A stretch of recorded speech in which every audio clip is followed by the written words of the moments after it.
பள்ளி கல்வித்துறை அமைச்சர் ராஜ்மோகன் செய்தியாளர்களை சந்தித்து வருகிறார். அதன் காட்சிகளை தற்போது பார்க்கலாம்.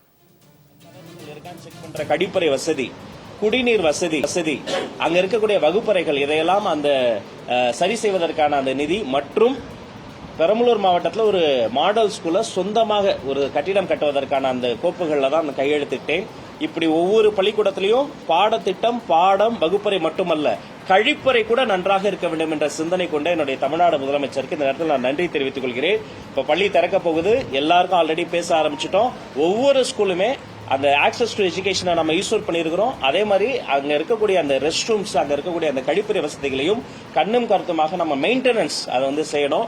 அதை ஒருவேளை அவர்களுக்கு ஏதாவது அங்க ஏதாவது பிரச்சனை இருந்தால் கூட அவங்க தொடர்பு கூட உடனடியாக சரி செய்யணும். ஒவ்வொருத்தரா ஆட்சி காலத்துல பேராசிரியர் அன்பழகன் கல்வி வளர்ச்சி திட்டம் சொல்லிட்டு வருஷத்துக்கு 1500 கோடி 7500 கோடி ரூபாய் ஃபண்ட் அலாட் பண்ணி முக்கியமா அந்த உள்கட்டமைப்பு வசதிகள் மேம்பாடு, இந்த கழிப்பறை, குடிநீர் வசதிகள் எல்லாம் சொல்லியிருந்தாங்க.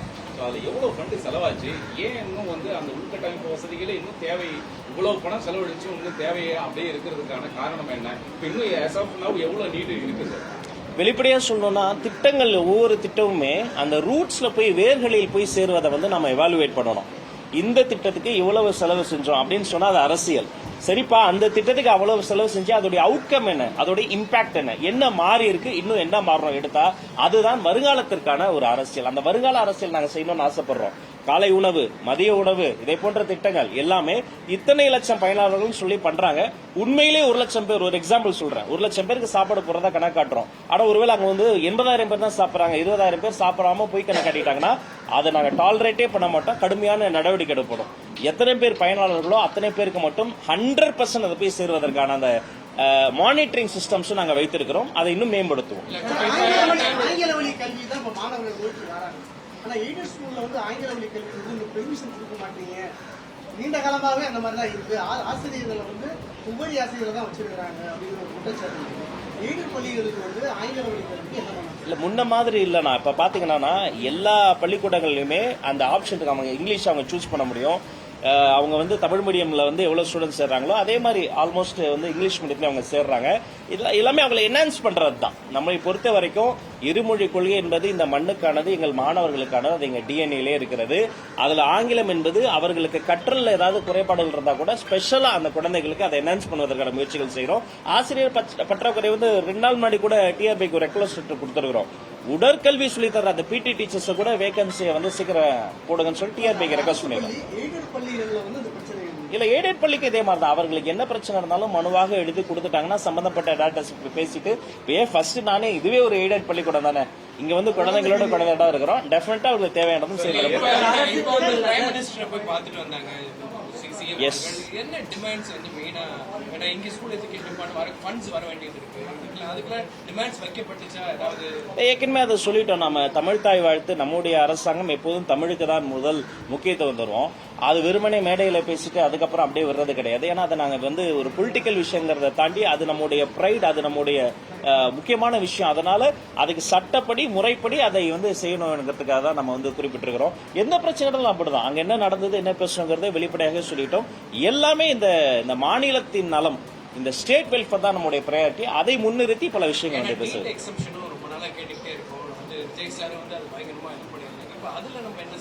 இல்ல அதுவுமே அதே தான். நம்ம வந்து எல்லா ஆய்வு பணிகளையுமே நிறைவு செய்து சில விஷயங்களை சட்ட ரீதியா போராடுறோம், சில விஷயங்களை சட்டமன்றத்தில் வச்சு போராடுறோம், சில விஷயங்களை மக்கள் மன்றத்தில் வச்சு போராடுறோம். ஆனா இது அதிகாரத்துல நிர்வாகத்துக்குள்ளார இதுவரைக்கும் இந்த மண்ணுக்காக, இந்த தமிழ்நாடு மக்களுக்காக எல்லாருமே இந்த ஃபார் தி பீப்புள்னு எடுத்த ஸ்டாண்ட் அதே ஸ்டாண்டு தான். அதுல கட்சி பேதமோ கட்சி பாகுபாடோ கிடையாது.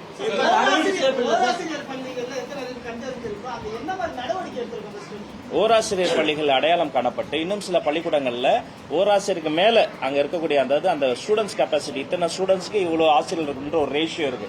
அது அப்படி சமம் இல்லாமல் அந்த ரேஷியோ ஒருவேளை பிழையாக இருந்தாலும் பல காரணங்கள் இருக்கும். ஒன்னு நிதி பிரச்சனையா இருக்கும், இல்லன்னா நிர்வாக பிரச்சனையா தான் இருக்கும், இல்ல சமூக பிரச்சனையா இருந்தாலும் அதை அடையாளம் கண்டு சமூக பிரச்சனையா இருந்தால் உடனடியாக சம்பந்தப்பட்ட அதிகாரிகளுக்கு பேசி சரி செய்ய உத்தரவிட்டிருக்கிறோம். வேற நிதி பிரச்சனையா இருந்தால் அது இன்டர்னலா நம்ம பினான்ஸ்ல எல்லாம் நாங்க பேசி அதை சரி செய்ய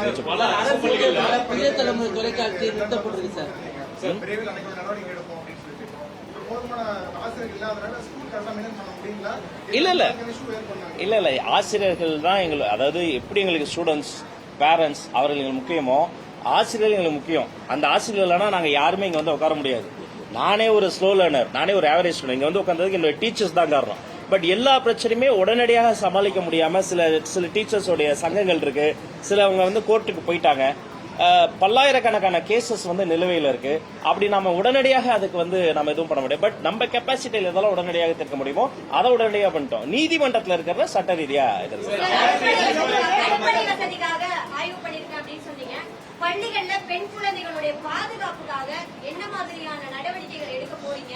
ஏதாவது குழந்தைக்கு பாதிப்பு வருது அப்படின்னா அந்த குழந்தை எப்படி ஆசிரியருக்கு சொல்றது மாதிரியான ஏதாவது வழிமுறைகளோ இல்ல அவங்களுக்கான ஒரு இன்ஸ்ட்ரக்ஷனோ கொடுத்திருக்கீங்களா? நல்ல கேள்வி சிஸ்டர். நம்முடைய புதிய பாடநூலை திறந்த உடனே முதல் பக்கத்திலேயே 2 நம்பர்ஸ் நம்ம வந்து பப்ளிஷ் பண்ணிருக்கோம். அந்த நம்பர்ஸும் சும்மா பயமுறுத்தமா இருக்காது. அவங்கள வந்து அந்த குழந்தைகளுக்கு ஏதாவது பிரச்சனைனா உடனடியாக அவங்க அந்த numbers toll free numbers approach பண்ண முடியும். அடுத்த பக்கத்தில் பாத்தீங்கன்னா இந்திய அரசமைப்பு சட்டத்துடைய அந்த தகவலையும் போட்டிருக்கிறோம். இப்ப போக்சோ பொறுத்த வரைக்கும் போக்சோ மாதிரி வழக்குகள்ல அது ஒரு பெரிய வரப்பிரசாதம். அதை எப்படி எக்ஸசைஸ் பண்ணோம், அதை எப்படி நம்ம வந்து ஃபாலோ பண்ணுங்கிறதுக்கு ஆசிரியர்களுக்கு நாங்க வந்து பயிற்சி கொடுத்துருக்கிறோம். ஒரு குழந்தைக்கு அது மாதிரி ஏதாவது ஒரு தொல்லை வந்தா அந்த மோஸ்ட் ஆஃப் தி பெரும்பாலும் பாத்தீங்கன்னா போக்சோ கேசஸ் ரொம்ப தெரிந்தவங்க மூலமாவே வரும். அறிந்தவங்க மூலம் பக்கத்து வீட்டில் இருக்காங்க, ஒரு டிஸ்டன்ட் ரிலேட்டிவ், சம்டைம்ஸ் அந்த இன்ஸ்டிடியூஷனுக்குள்ள இருக்க மூலமாவே வரும். அப்படி வந்தா அவங்க யாருக்கிட்டையும் அந்த டோல் ஃப்ரீ நம்பருக்கு கால் பண்ணாலே உடனடியாக நடவடிக்கை எடுப்பாங்க. என்ன நடவடிக்கை எடுப்பாங்க? இதுல 4 துறை சம்பந்தப்பட்டிருக்கு. ஒன்னு அந்த பள்ளிக்கல்வித்துறை. அந்த பள்ளிக்கல்வித்துறை அந்த விக்டிமோடு நிப்போம். அந்த விக்டிம்க்கு என்ன நீதியோ அது வாங்கி தரதை நிப்போம். 2 காவல்துறை. யூனிஃபார்ம் இல்லாம அந்த குழந்தையை விசாரிப்பாங்க. நேர்ல கூட கிடையாது, ஒரு வீடியோ கால்ல கூட ஒரு பெண் அதிகாரி தான் விசாரிப்பாங்க. 3 நீதித்துறை. மத்த கேஸ் மாதிரி கிடையாது சிஸ்டர். 12 மாசத்துல நீதி நிலைப்பாட்டப்படும். 4 சமூக நீதித்துறை. அந்த வெல்ஃபேர் டிபார்ட்மெண்ட்ஸ் அவர்களுக்கு தேவைப்படுற அவங்களுக்கு ஒரு சைக்கலாஜிக்கல் ட்ராமா இருக்கும், அவர்களுக்கு வேற மாதிரி ஏதாவது ஒரு சப்போர்ட் தேவைப்படும். அதையெல்லாம் துரிதமா வேற முன்ன எப்போதும் இல்லாத அளவுக்கு இப்படி ஒரு கொஹிரன்ஸோட ஒரு கொலாபரேட்டிவா இவ்வளவு டிபார்ட்மெண்ட்ஸ் வேலை பார்க்கிறோம். அதையும் மீறி அங்கொன்றும் இங்கொன்றும் ஏதாவது பிரச்சனை வந்தாலும் தப்பு தான். அந்த பிரச்சனைகள் வந்து உடனடியாக களையப்பட்டு மிக கடுமையான நடவடிக்கை, மிக கடுமையான தண்டனை அந்த குற்றவாளிகளுக்கு வாங்கி தரப்படும். புதிய தலைமுறை தொலைக்காட்சி அரசு கேபிள் நீக்கப்பட்டிருக்கு. அதே மாதிரி சில இடங்கள்ல பெண்ணுக்கு தள்ளப்பட்டிருக்கு.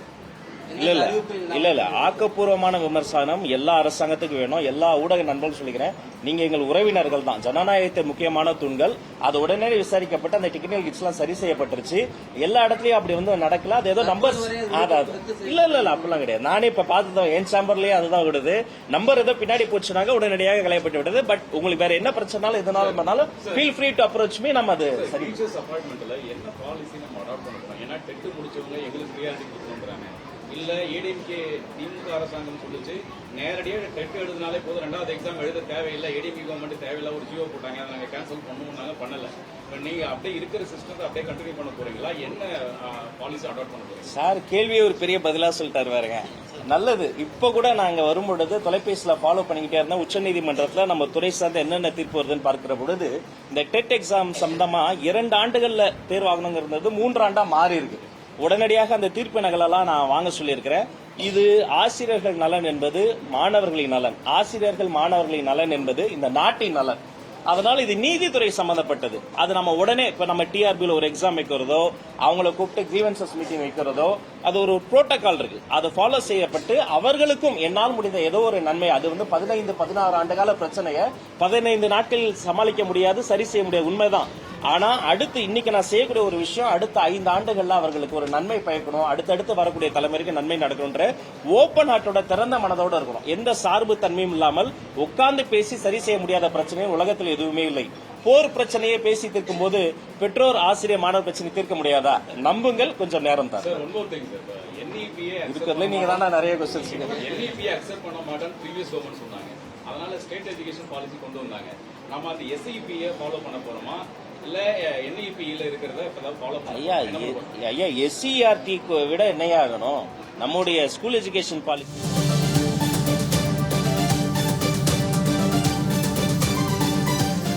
தமிழகத்தில் அரசு பள்ளிகளை தூய்மையாக பராமரிப்பது தொடர்பாக நடவடிக்கை எடுத்து வருவதாக பள்ளிக் கல்வித்துறை அமைச்சர் ராஜ்மோகன் செய்தியாளர்கள் சந்திப்பில் தெரிவித்திருந்தார். மேலும் பல்வேறு கருத்துக்களை அவர் தெரிவித்திருந்தார். அதனை அடுத்து வரும் செய்திகளில் பார்க்கலாம்.